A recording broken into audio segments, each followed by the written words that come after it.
Hi there, Norbert here with the Pro Tools Video Dictionary. In this video, you'll learn about the edit window side panes. Please don't forget to hit that like button, subscribe to my channel and ring the bell. And if you want to stay in the loop about my latest tips and tricks, please subscribe to my newsletter after watching this video. Now let's go. The edit window has three side panes: the track side pane, the group side pane, and the clips side pane. In this video, I'll talk about the common features between all of them. But of course, there will be videos covering each side pane in more detail. The side panes can be shown or hidden by clicking on the tiny little arrows down here.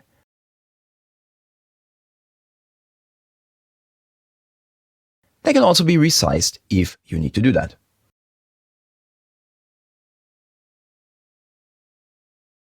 All side panes have a contextual menu which offers functions related to that particular pane.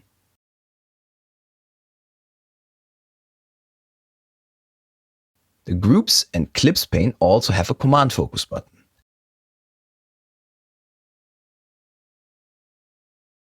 When this one is activated, pressing an alphabetic key like A to Z will invoke a function in that particular pane. In the groups pane, it will then activate or deactivate the group with the corresponding letter.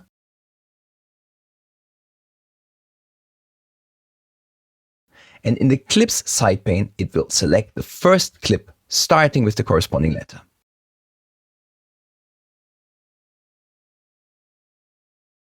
That's it for today. Thanks a lot for watching. Here's a question for you. Which other Pro Tools functions would you like me to cover in future videos? Please let me know in the comments. Now, don't forget to subscribe to my channel, hit that like button, and share this video with your friends. And if you're really interested in more tips about Pro Tools and audio production, then subscribe to my newsletter right now.